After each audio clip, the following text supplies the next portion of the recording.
Now, from Wish TV, your local news source, this is All Indiana Politics.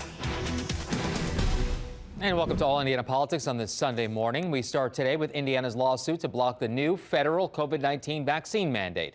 It took just a few hours after OSHA revealed details on the mandate for Attorney General Todd Rokita to say the state will sue to block it. The mandate would require companies with more than 100 employees to have their workers be vaccinated or be tested weekly and wear masks. Rokita argues the Biden plans violates personal liberty and state sovereignty. This is not a workplace issue. It's been with us. It's been with us at our homes. It's been with us on our sports teams. It's been with us in our kids' schools. It's been with us everywhere. And so it's, again, egregious and insidious that you'd use something, a body of law that was meant to protect workers at the workplace from dangerous toxicities, from other directly unsafe situations, to use it in this fashion to cover something that is a much bigger part of our lives. Let's welcome in Congressman Carson now. The Biden administration says they need this mandate in order to restart the economy, to help with the economic recovery. Do you agree?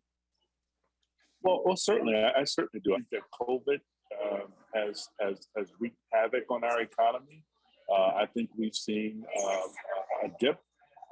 We are now on the incline, but we have to do much more. And in the midst of so many contentious legislative battles, we're battling right now to pass a Build Back Better and the bill for the infrastructure bill.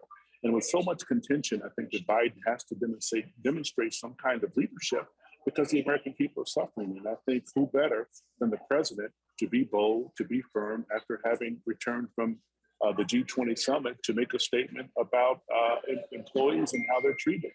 I know we're short on time, but since you brought up the infrastructure bill, where do you stand on it right now? Do you like what's in that bill? Well, you know, I'm from Indiana, and we're the crossroads of America, and I'm always supportive of infrastructure. I mean, we're talking about the creation of 15 to 20 million jobs over the next decade and a half. And so I certainly support it. Is it everything I wanted? No, but the idea is to push through monumental pieces of legislation and go back and make corrections. We did it with Social Security, we did it with Medicare and Medicaid, and we can do it with infrastructure. You talked about the possibility of things changing when it comes to the dynamics of politics here in the future. And that kind of brings me to my next question, which is the results from the elections that we saw on Tuesday, specifically Virginia and New Jersey. Were you surprised by that? And are you concerned for the future of the Democratic Party?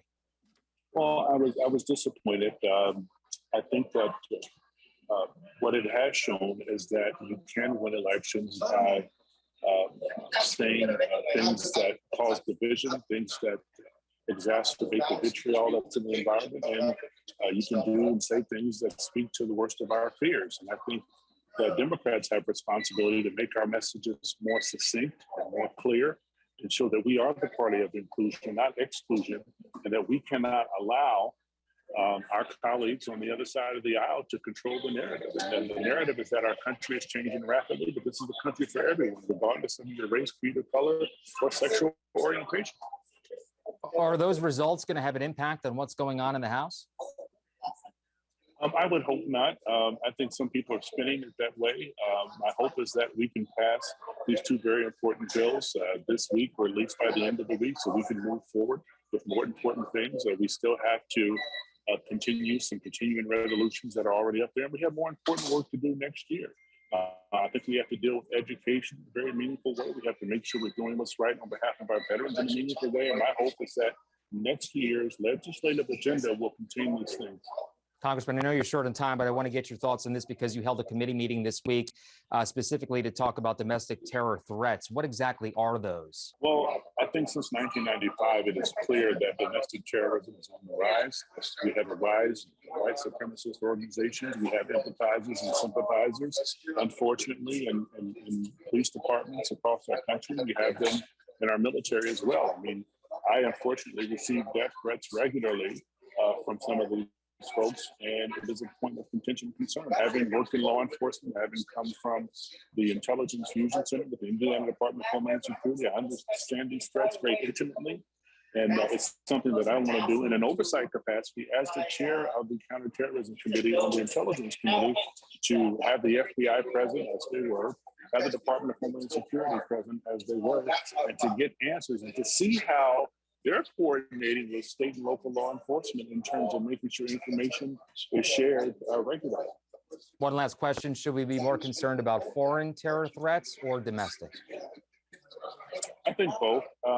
There seems to be an effort by foreign entities, state and non-state actors, to influence local groups, to cause deeper division, to spread misinformation, to cause attacks, spur attacks against government officials and government employees, as well as kind of spread the kind of information that would only benefit a foreign government or foreign entity and distract them from some of the real issues. And so this disinformation campaign is not new. We've been fighting disinformation campaigns for centuries now, but it's now more modernized through the vehicle of social media and the internet.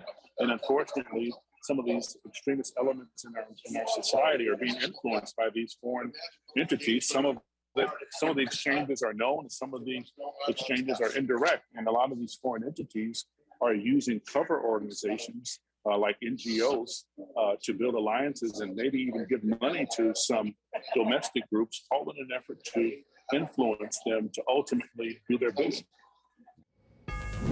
And we thank the Congressman for joining us from inside a very busy Capitol building. Coming up, an Indiana senator wants Congress to step in and block the federal vaccine mandate. We go one-on-one with Mike Braun next on All Indiana Politics. Welcome back to All Indiana Politics. On this Sunday, we stay with the vaccine mandate. Indiana Senator Mike Braun is leading a GOP fight in Congress to block the OSHA rule on vaccines from ever taking effect. He calls the mandate for private businesses unconstitutional, unprecedented, and unbelievable. Senator Braun is the newest member of our All Indiana Politics team, Adam Pinsker. Senator, thank you for taking the time, and I want to talk to you about President Biden's proposed regulation that will require businesses with over 100 employees to be vaccinated for COVID-19. You have major concerns about that. Let's talk about some of those. Well, I do. I'm leading the effort to have the formal opposition to it. It's called the Congressional Review Act, and 41 of my other Republican cohorts are on it. I believe the other 8 will as soon as they actually release the details of it. A little harbinger of what's to come, the federal mandate, which was kind of fleshed out a little earlier for contractors and their own employees, visited with the Prison Bureau Federal in Indiana, worried about losing a fourth of their workforce when they got to that point where it was either, get jabbed or lose your job.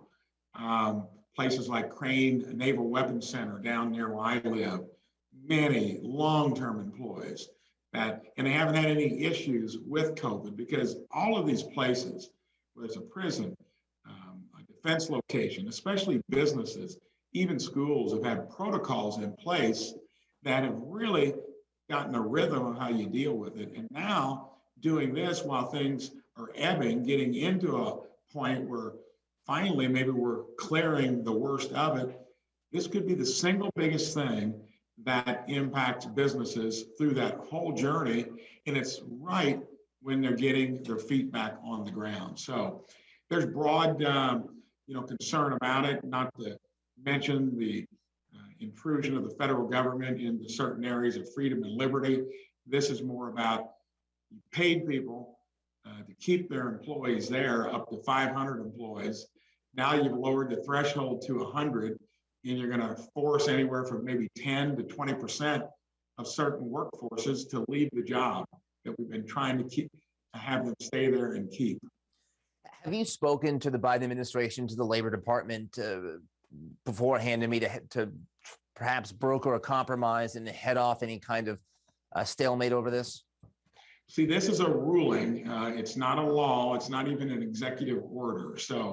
And they're doing it through OSHA, and they purposely, I think, drugged their feet because they've been getting a lot of blowback leading up to it with what happened in the election, in Virginia.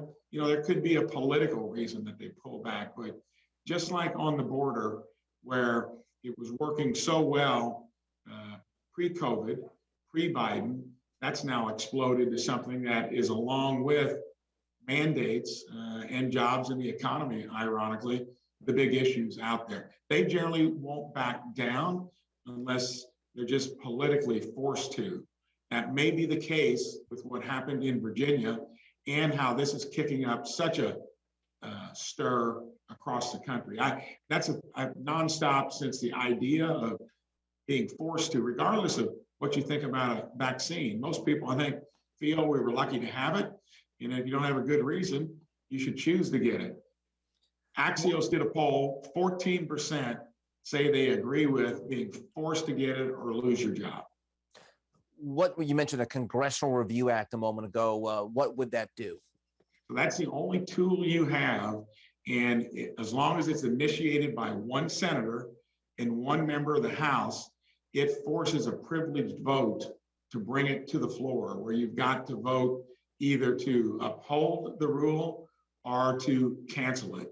If we get one or two Democrats, that may be the case now with how politically they may be afraid in some of these swing states that if they vote to uphold the rule, they may lose their job. So who knows? Have you heard from Hoosier businesses, small businesses who have around 100 employees who feel like they would not be able to retain those employees if this rule took effect?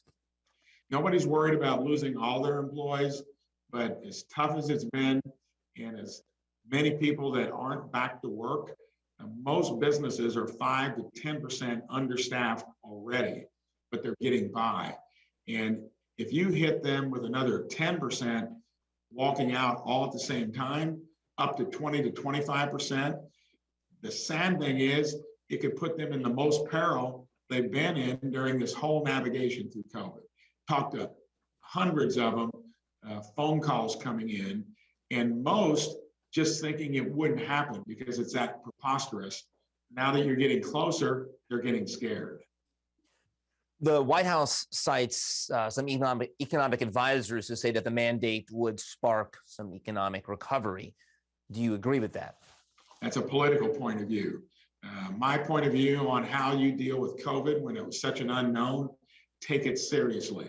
Don't dismiss it. But early on, businesses, organizations, schools included, had protocols in place where most of the transmission was not happening where you were during the day. Most of it was happening with what you did with your time outside of work or school. And this mandate stuff from the federal government has never been there before. Even states that did it with quick lockdowns, long time keeping them there and not being quick to get them off, or mandates like this, many of those states needed a federal bailout. So there's not been a clear approach of what has really been beneficial, other than for the reasons I stated earlier, most just think this is beyond the pale. The irony is that we're doing this when COVID is ebbing, cases are getting lower. We got more people vaccinated. Why would you put an ultimatum that could have a mass exodus of your workforce? Doesn't make sense. Senator, thank you so much for taking the time this afternoon. We appreciate it. And you have a great rest of your day. Thank you. All right, coming up, so what's the political fallout in Indiana from the vaccine fight and from Tuesday's elections? Our experts ready to talk about that next on All Indiana Politics. And welcome back to All Indiana Politics as we welcome back Democrat Drew Anderson, and also welcome to the show for the first time, Republican Allie Bartlett. Allie, welcome. You've worked on campaigns here in Indiana and worked in the State House of Representatives. So let's start with you here. Will this vaccine mandate that we've been talking about mean more backlash for President Biden, in your opinion?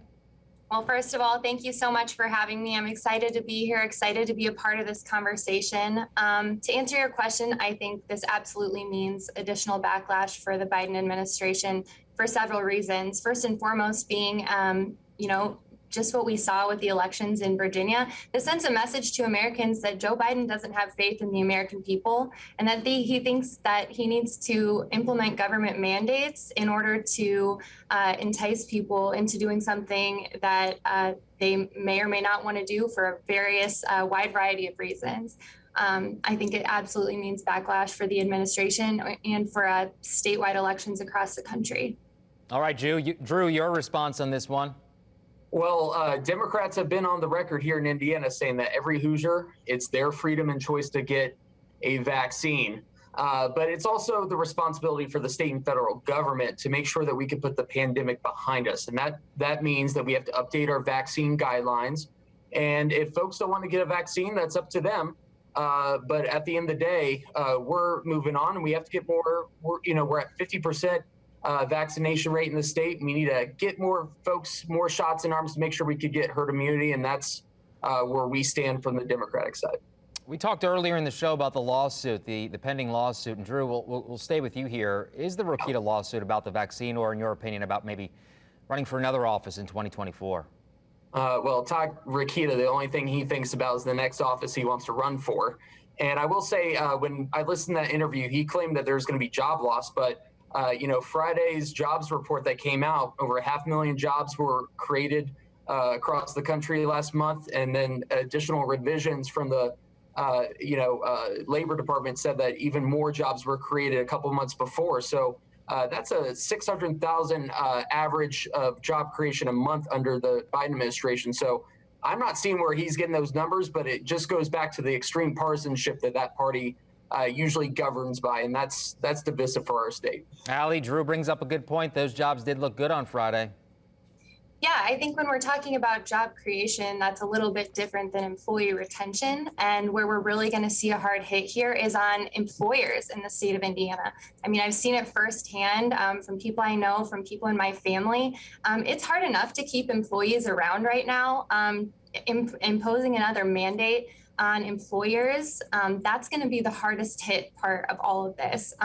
In a time when we're supposedly going to be building back better from the pandemic, I just don't understand how placing certain mandates and requirements on employers that are going to be costly to them and they're going to be difficult to impose, they're going to drive people away from the workforce. And that's going to be a real challenge for Hoosier small business owners. And when I say small business, of course, I mean even those with just over 100 employees. That's still a small business in some ways, and it's going to be really difficult for them to keep their employees around with these really strict mandates in place. And not to mention the fact that they will in no way be able to afford those types of fines that can be placed on them. Okay, we'll see what happens on that. I just want to move the conversation along here. We're short on time. I want to talk about Tuesday's elections, Allie, if you don't mind. I know you're probably okay with this. What does it tell you about how Republicans should run in the next two elections? Yeah, well, needless to say, I was really encouraged by the outcomes on Tuesday. Even in New Jersey, a state where we didn't expect the Republican to do as well as they did. To me, this just says that America is waking up, and the faith that they placed in Joe Biden was misplaced, and they're realizing that. It says that Republicans are running on the same platform that they have for years, and it's resonating with people that we are the party of parents. We are the party that really is there for the middle class family and to elevate their voice. And that's what we're doing, and that's what people are seeing, and that's why we're going to continue to see success. Drew, your takeaway from last Tuesday? It's a state election and an off year, so it's apples and oranges. But I will say, I'm going to disagree with Allie here. The Republican Party, the last couple of years, all they've run on is manufactured culture wars. They do not stand for middle class Americans, especially here in Indiana. They gutted wages here in the state through right to work, and folks have been struggling ever since. And that's why what's interesting is that Indiana Democrats, we've been traveling across the state all this year, rural and big, really touting broadband investments, livable wage jobs, and fully funding public schools. And those are winners. And we're going to do that all next year. And we're excited to keep going and really pushing for that Build Back Better agenda. Yes or no from both of you in this, because I'm really tight on time. Will Tuesday's election have any impact on 2022? Drew? Not in Indiana. Allie? I think absolutely. I mean, in the words of the vice president, this is going to have an impact on elections going forward. All right, we'll see what happens. Drew Anderson, always good to see you, Sarah. And Allie Bartlett, thank you for joining us for the first time. Thank you very much. We'll be right back. Take all Indiana politics on the go with you. Download our podcast now. Part of the All Indiana Podcast Network and allindianapodcastnetwork.com. And thank you for joining us for All Indiana Politics on this Sunday. We'll be back here next Sunday morning at 9:30. Have a great rest of your weekend. But remember, Veterans Day is this week on November 11th. Go out, say thanks to a veteran. We'll be honoring them here on Wish TV and WishTV.com all week long. Have a great rest of the week.